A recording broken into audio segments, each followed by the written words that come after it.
Lockdown से पहले गीता के घर का नजारा कुछ ऐसा था कि रोहन ऑफिस जाता था और शिविन स्कूल। जिनके घर से जाने के बाद गीता काम खत्म करके बाकी समय आराम करती थी। लेकिन लॉकडाउन के बाद ऑफिस और स्कूल घर में ही खुल गए और इससे गीता का हाल वो तो आपको देखने में ही मजा आएगा। शिविन, ओ शिविन, महाराज उठने के लिए क्या 21 तोपों की सलामी लेंगे? अरे बिस्तर से बाहर निकल, ऑनलाइन क्लास स्टार्ट होने वाली है। अरे तुम भी हद करती हो, स्पीकर की तरह चिल्लाने की क्या जरूरत है?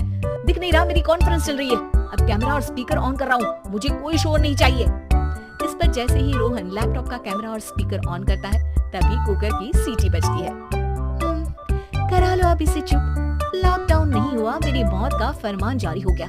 दोनों बाप बेटे ने नाक पे दम किया हुआ है। ऐसा बोलकर गीता वहाँ से शिविन के कमरे में पहुँच जाती है, जहाँ शिविन अभी भी सो रहा होता है। ओ आलसी, अब अगर 5 मिनट में नहीं उठाना तो आज तेरा गेम और यूट्यूब कैंसिल। माँ की बात सुनकर शिविन बिना 1 मिनट गंवाए उठ खड़ा होता है। उठ गया, अभी नहाकर भी आता हूँ। ये नाटक कहीं और, मुंह पर गीला कपड़ा मार और पढ़ने बैठ। शिविन की ऑनलाइन क्लास स्टार्ट हो जाती है, जिस पर गीता उसे वहाँ बिठाकर रसोई में चली जाती है।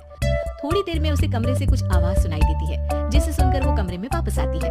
हाय राम, तुझे क्लास अटेंड करने के लिए बोला था, कैमरा ऑफ करके बिस्तर पर नाचने के लिए नहीं बोला था। मम्मी मुझे कुछ समझ नहीं आ रहा, आप बाद में पढ़ा देना ना, वैसे भी अटेंडेंस तो लगी गई है। हाँ बेटा जरूर, बन जा तू, अभी से हम सबका बाप बन जा। अरे नहीं मतलब कहाँ से लाते हो इतना दिमाग, और पढ़ाई करते हुए ये चला कहाँ जाता है? नाइस क्वेश्चन, दिमाग से पूछ कर बता दूंगा। शिविन की बातों से परेशान होकर गीता उसे मारने के लिए जैसे ही आगे बढ़ती है तभी वो कमरे से बाहर भाग जाता है। अब शिविन आगे आगे और गीता हाथ में चप्पल पकड़े उसके पीछे पीछे पूरे घर में दोनों घूम रहे होते हैं। इसी बीच वो रोहन के पास पहुंच जाता है और शिविन को मारने वाली चप्पल रोहन के लैपटॉप पर जाकर गिरती है। मम्मी, अब पापा को चप्पल मार रही हो? वो आज तक के रिपोर्टर, चुपचाप जाकर क्लास अटेंड कर ले, नहीं तो अगली तेरे पीछे लगेगी। इस पर शिविन वहाँ से चला जाता है, जिसके बाद रोहन गीता से कहता है, इस सर्कस के लिए कुछ बोलना चाहोगी? अरे क्या करूं, जब से तुम दोनों घर में रहने लगे हो, घर अपने आप ही सर्कस बन गया है और मैं तुम्हारी नौकर, कभी बेटी को संभालो तो कभी बाप के नखरे उठाओ। इन्हीं सब उथल पुथल में दिन बीतते रहते हैं, जिसमें हर रोज घर के अंदर कुछ नया सियब्बा खड़ा मिलता है, जो ज्यादातर शिविन और रोहन के ऑनलाइन स्कूल और ऑफिस से रिलेटेड ही होता है। एक सुबह, शिविन चल उठ, आज की क्लास जल्दी है। कैमरा ऑफ करके आप अटेंड कर लो।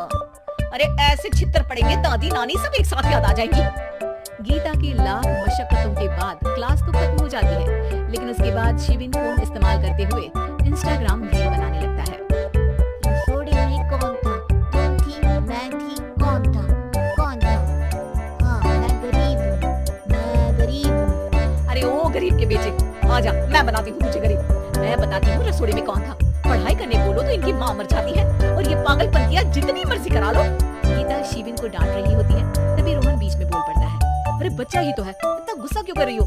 बेटे का साथ देने की इसी एक कोशिश में अब शिविन के साथ साथ रोहन भी गीता के गुस्से की सूली पर चढ़ जाता है। अगर बेटे पर इतना ही प्यार आ रहा है तो इसे क्लास अटेंड क्यों नहीं कराते, इसका होमवर्क क्यों नहीं कराते? उस समय तो बहुत जल्दी मीटिंग आ जाती है, वो काम मैं करूँ और यहाँ इस बेफिजूली की चीज में तरफदारी करके बन जाओ महान। हे भगवान, कोई तो इनके ऑफिस और स्कूल खुलवाओ, मैं इन्हें और घर में नहीं सह सकती। मैं कुछ और मांग लेती, क्योंकि तुम्हारी ये विश इस साल तो पूरी होने से रही, कोरोना। हाय नास पीटे ने जिंदगी ही बर्बाद कर दी। खाए कोई पचाए कोई, कल मुझे चुन चुन कर सबको मेरी बद्दुआ लगेगी।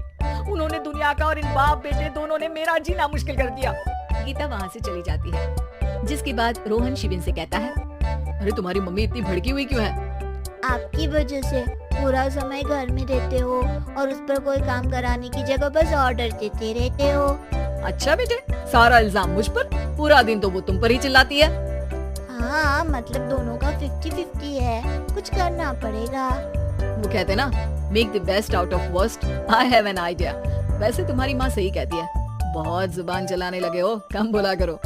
अगली सुबह रोहन और शिविन अपनी गलती को सुधारने के लिए गीता के उठने से पहले घर का आधा काम खत्म कर देते हैं, जिसे देखकर गीता खुश हो जाती है और फिर बाकी बचा काम वो तीनों मिलकर पूरा कर लेते हैं, जिसके बाद अब वो सब मिल बांट कर हर काम में एक दूसरे की मदद करते हुए लॉकडाउन का मजा लेने लगते हैं।